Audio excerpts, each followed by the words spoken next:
La grâce de Jésus-Christ notre Seigneur, l'amour de Dieu le Père et la communion de l'Esprit Saint soient toujours avec vous.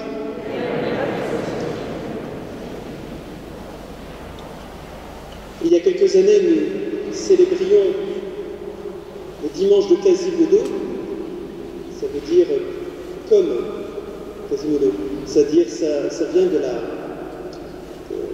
début de l'antienne, d'ouverture de la messe, commencé par Quasimodo. Tandis que depuis quelques années, le pape Jean-Paul II a fait de ce dimanche le dimanche de la miséricorde. Demandons au Seigneur d'accueillir sa miséricorde et de vivre de la miséricorde de Dieu dans nos vies de tous les jours. Au début de cette Eucharistie, mettons-nous en présence du Seigneur.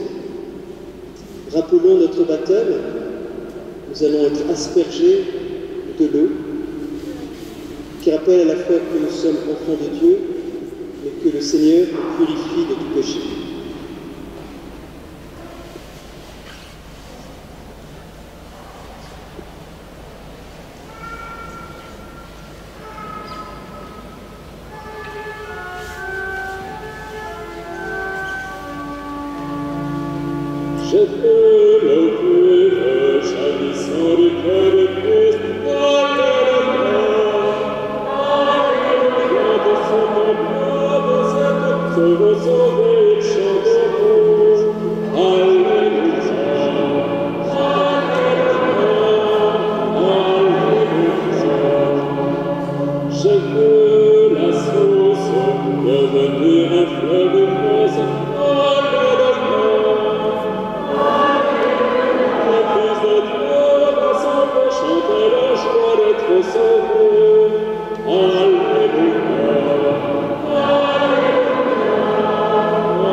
Alleluia.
Que Dieu Tout-Puissant nous purifie de nos péchés et par la célébration de cette Eucharistie, nous rend dignes de participer un jour au festin de son royaume. Par Jésus le Christ, notre Seigneur. Chantons la gloire de Dieu.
Prions le Seigneur.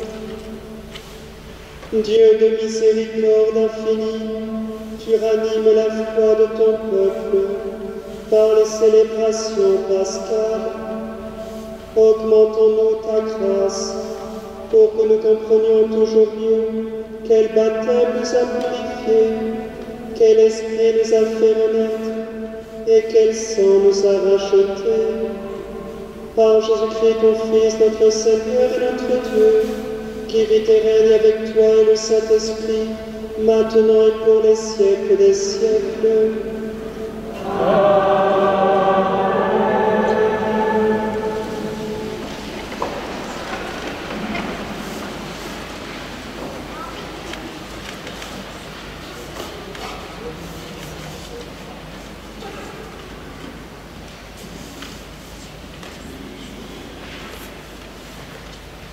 Lecture du livre des Actes des Apôtres. Les frères étaient assidus à l'enseignement des apôtres et à la communion fraternelle, à la fraction du pain et aux prières. La crainte de Dieu était dans tous les cœurs à la vue des nombreux prodiges et signes accomplis par les apôtres.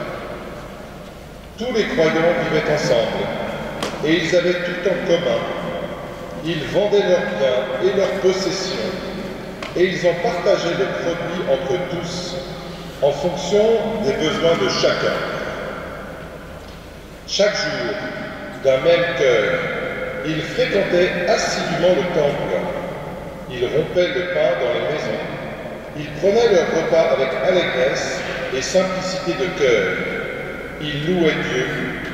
Ils avaient la faveur du peuple tout entier.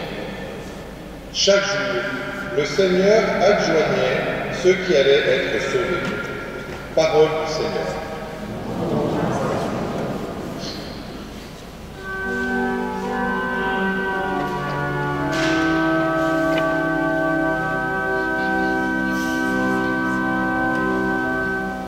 Rendez grâce au Seigneur, il est bon, éternel est son amour.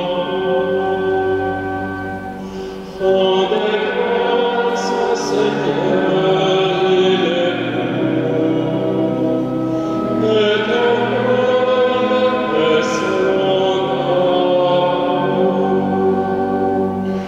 Oui, que le Père Israël Éternel est son amour, que le dise la maison d'Aaron. Éternel est son amour, et le disent ceux qui craignent le Seigneur. Éternel est son amour. Rendez grâce au Seigneur, il est bon. Éternel est son amour. Le bras du Seigneur s'élève, le bras du Seigneur est fort. Non, je ne mourrai pas, je vivrai pour annoncer les actions du Seigneur.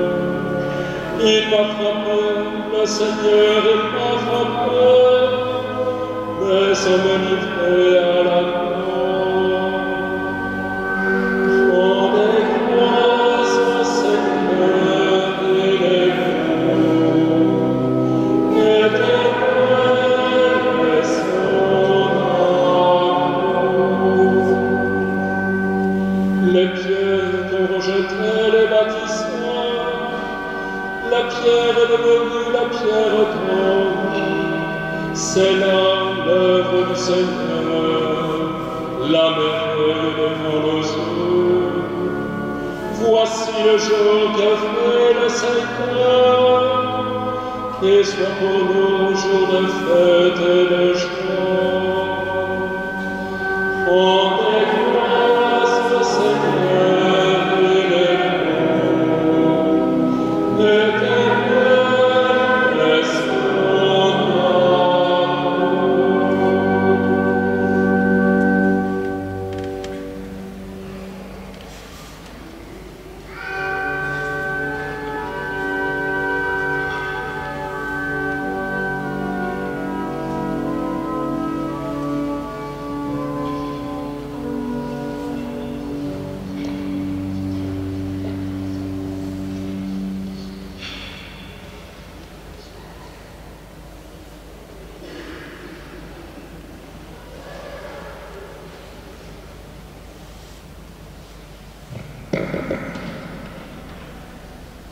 Lecture de la première lettre de Saint Jean.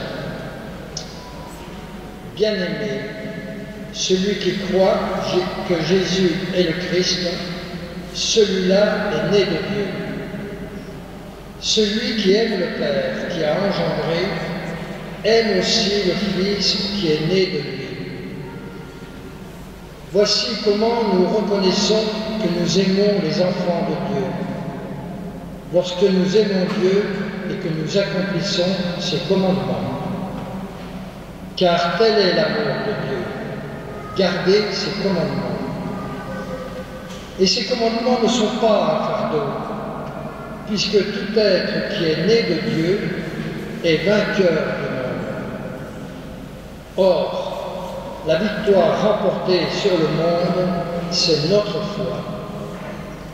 Qui donc est vainqueur du monde? N'est-ce pas celui qui croit que Jésus est le Fils de Dieu? C'est lui, Jésus-Christ, qui est venu par l'eau et par le sang, non pas seulement avec l'eau, mais avec l'eau et avec le sang. Et celui qui rend témoignage, c'est l'Esprit, car l'Esprit est la vérité. Parole du Seigneur.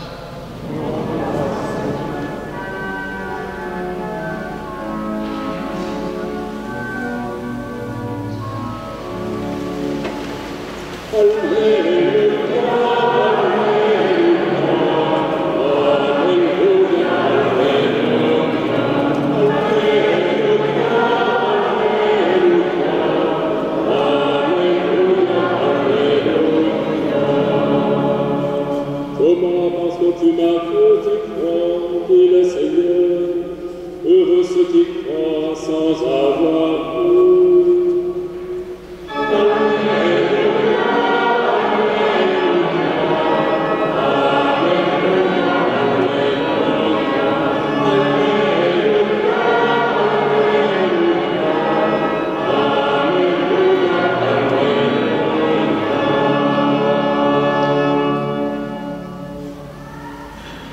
Le Seigneur soit avec vous. Évangile de Jésus-Christ selon saint Jean.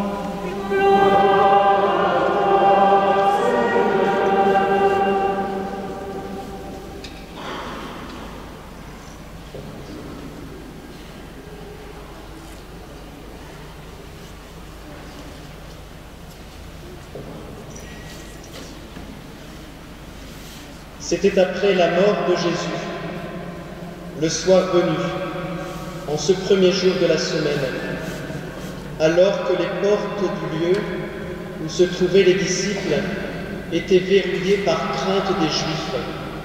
Jésus vint, et il était là, au milieu d'eux.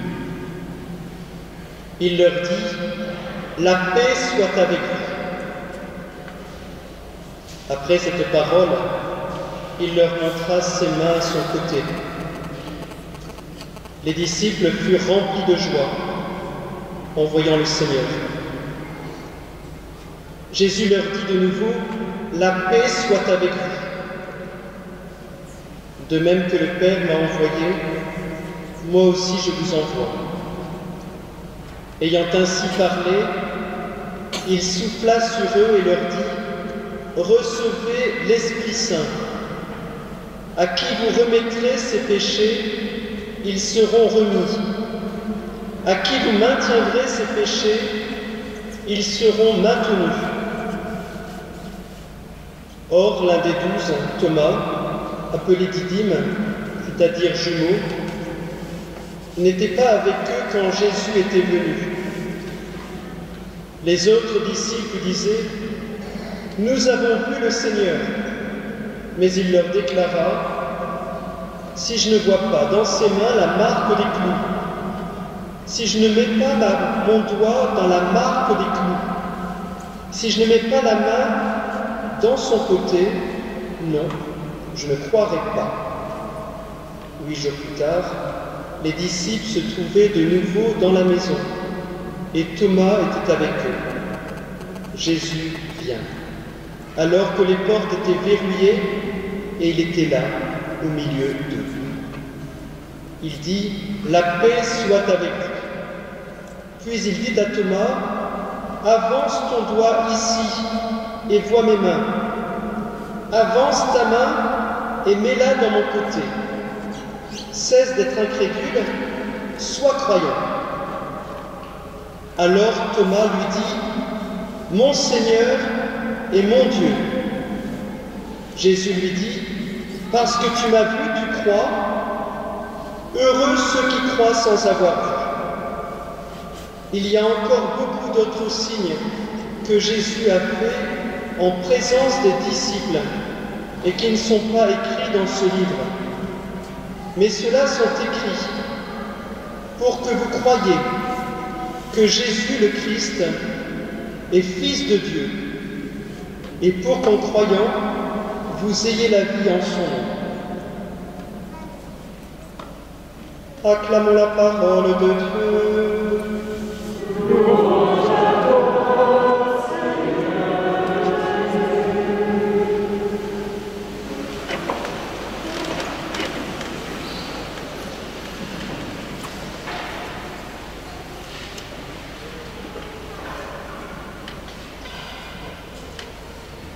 Nous fêtons aujourd'hui le dimanche de la miséricorde. Cette fête est née de l'apparition de Jésus à Sainte Faustine. Sainte Faustine est une Polonaise qui a vécu 33 ans, comme le Christ, qui est née en 1905 et donc est retournée vers Dieu le Père en, si vous comptez bien, 1938. 10 jours, entre parenthèses, 10 jours avant de retourner vers Dieu le Père, avant de mourir, elle disait que dans 10 jours, elle allait mourir. Elle savait quand elle allait mourir. Étonnant. Donc Jésus lui a révélé toute la miséricorde qu'il avait pour les hommes et les femmes de ce monde. Et Jean-Paul II a institué cette fête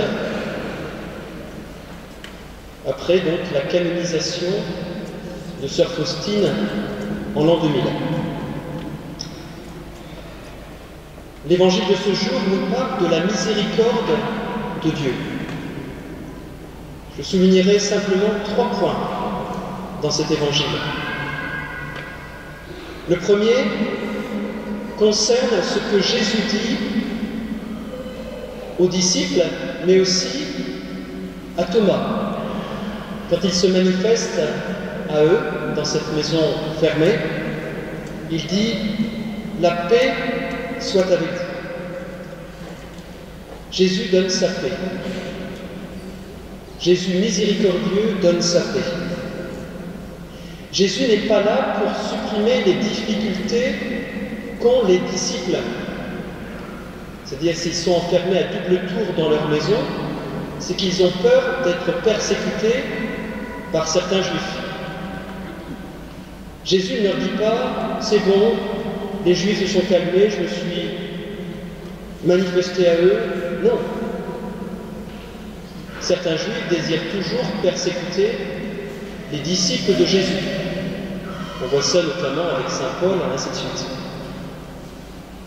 Mais ce que Jésus va faire, c'est donner la paix aux disciples. Jésus n'est pas là pour supprimer les difficultés des disciples qui ont peur, mais Jésus est là pour donner sa paix. C'est un petit peu ce que, je dis un petit peu parce que cette phrase a plusieurs sens. C'est un petit peu ce que Jésus dit à sœur Faustine. Il dit « L'humanité n'aura pas de paix tant qu'elle ne s'adressera pas avec confiance à la divine miséricorde. » Et si nous nous confions à la divine miséricorde, c'est-à-dire au Seigneur, nous obtiendrons la paix. La paix dans notre vie, la paix dans notre cœur, malgré ce que nous avons tous apporté. Dieu nous donnera sa paix. Alors je dis aussi que ça a plusieurs sens, parce que ça veut aussi dire que tant que le monde ne croira pas en la miséricorde de Dieu, eh bien, il y aura des conflits, il y aura des tensions.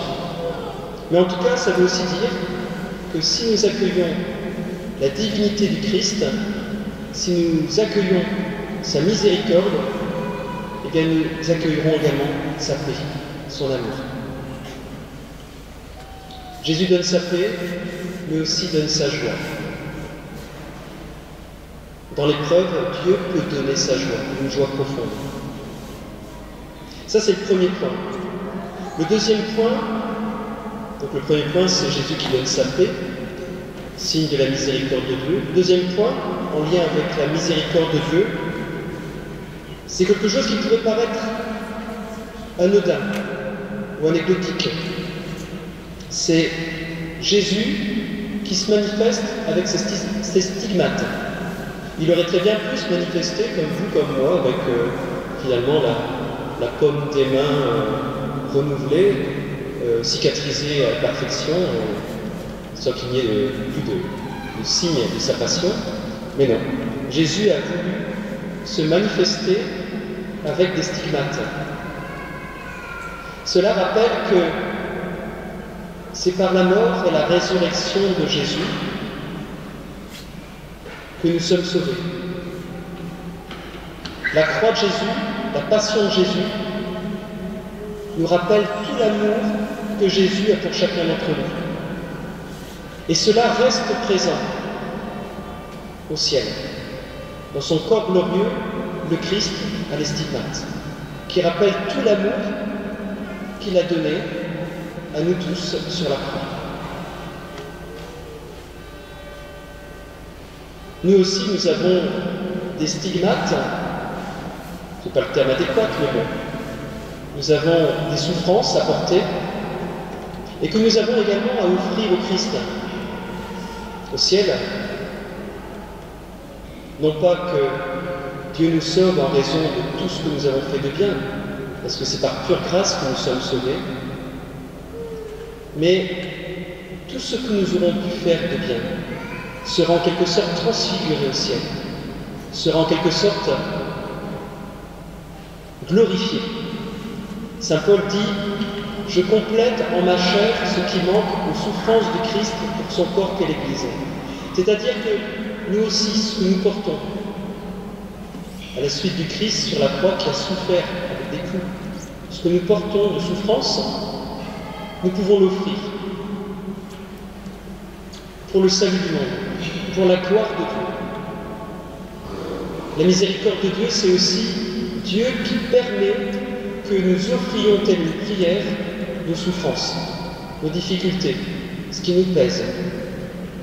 On pense souvent que la prière, c'est dire à notre Père un Je vous salue Marie, et ainsi de suite. C'est vrai, c'est important, c'est plus qu'important. Mais notre prière est une prière qui est encore beaucoup plus dure, c'est d'offrir les petites souffrances. Par exemple, ceux qui ne sont pas très bons à l'école, d'offrir le fait d'aller à l'école. Ceux qui ont des tensions en famille, d'offrir les tensions qu'on peut avoir en famille. Ceux qui souffrent physiquement, d'offrir les souffrances. C'est facile à dire, mais un peu difficile à vivre. Mais c'est la plus grande des prières. Et Dieu permet, dans sa miséricorde, que nous offrions ces stigmates, en quelque sorte, ces signes de notre passion, à l'image de la passion du Christ, que nous les offrions donc au Seigneur. C'est le deuxième point de la miséricorde. Premier point de la miséricorde, Dieu nous donne la paix. Deuxième point de la miséricorde, il nous permet d'offrir nos souffrances. Le troisième point de la miséricorde, ce sera plus court, c'est Jésus qui va rechercher la brebis perdue. C'est Jésus qui va rechercher Thomas. C'est un thème récurrent dans l'Évangile. Jésus va chercher la 100e brebis qui est perdue, alors que 99 sont là en attente. Non, il va chercher la dernière brebis. Et pareil pour la femme qui a des pertes de sang, il y a un monde fou qui entoure Jésus, qui le touche ou qui fait je ne sais pas trop quoi. Et puis, il y a une femme qui touche son manteau, et il dit, mais qui m'a touché? C'est-à-dire, Jésus fait attention à chacun d'entre nous. Il va repêcher en quelque sorte chacun d'entre nous. Et nous voyons donc cette miséricorde, c'est Dieu qui vient nous repêcher. Sur l'image que Jésus a demandé à Sainte Faustine de faire peindre, dessiner, de faire dessiner, on voit donc, vous l'avez sur les feuilles d'annonce, on voit donc une image où Jésus baisse les yeux. Alors ça ne se voit pas trop parce que c'est en noir et blanc, mais sur la fresque de couleur, si vous cherchez sur internet, Jésus miséricordieux, parce qu'il y a deux versions. La version la plus noire est vraiment celle qui est d'origine, et nous voyons en fait Jésus qui baisse les yeux. Il baisse les yeux parce qu'il ne veut pas condamner. Parce que s'il regardait en face, il aurait trop peur que nous, pauvres pécheurs, nous nous sentions diminués, écrasés par la grandeur de Dieu. Et là, nous voyons Jésus qui baisse les yeux. Et avec Thomas, il a dû faire la même chose. Il ne lui a pas dit, oui, t'es un bon à rien, t'es un incrédule, t'es un je sais pas trop quoi. Non, non. Il a certainement dû baisser les yeux et lui dire, viens toucher mes plaies. Nous voyons donc la miséricorde dans cet évangile. Jésus vient donner sa paix. Jésus nous invite à offrir nos vies, nos souffrances. C'est sa miséricorde, telle une prière. Et Jésus vient nous repêcher sans nous condamner. Donc cette célébration nous aide à rentrer dans le mystère de la miséricorde de Dieu.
Confessons notre foi.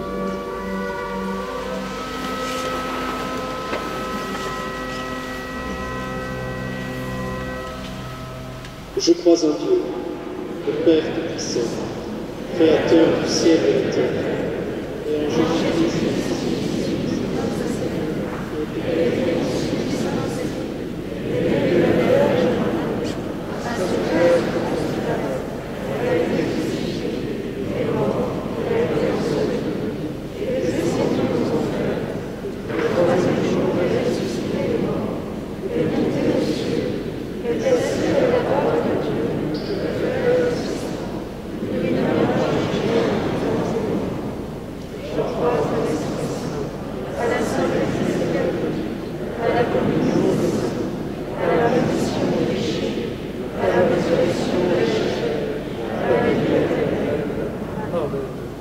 En ces jours très saints, supplions le Père Tout-Puissant, afin que la Pâque de son Fils unique, Jésus-Christ, notre Seigneur, apporte grâce et joie au monde entier.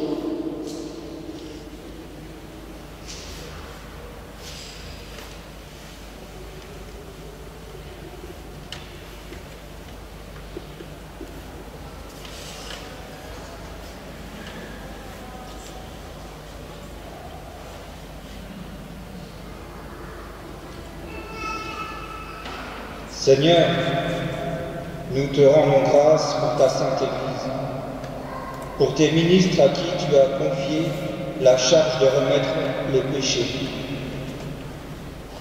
Que de plus en plus de fidèles se convertissent et viennent demander ton pardon.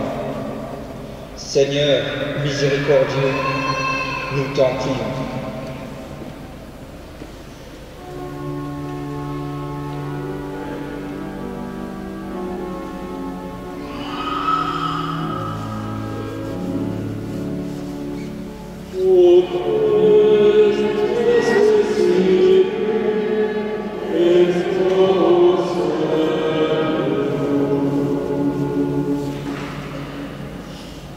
Seigneur, nous te présentons notre humanité souffrante. Console les personnes hospitalisées, en EHPAD ou seules à leur domicile. Guide les jeunes à nouveau privés d'école, les chômeurs. Que cesse cette pandémie, ce confinement qui engendre tant de souffrances physiques et morales. Seigneur miséricordieux, nous t'en supplions.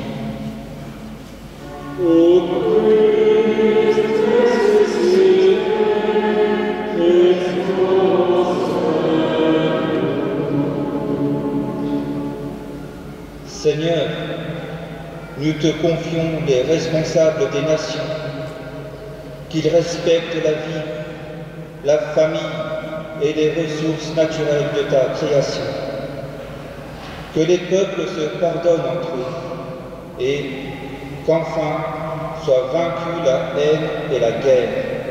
Seigneur miséricordieux, Prince de la paix, nous t'en prions.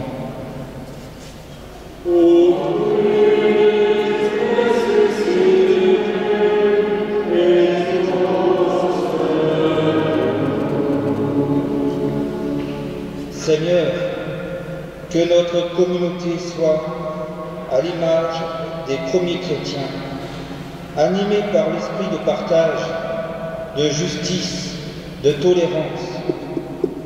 Que les baptisés de Pâques, tes nouveaux enfants, trouvent des assemblées accueillantes, vivantes et chaleureuses.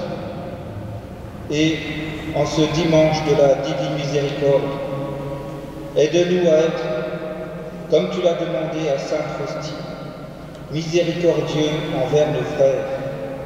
Seigneur, Dieu d'amour et de vérité, nous t'en prions.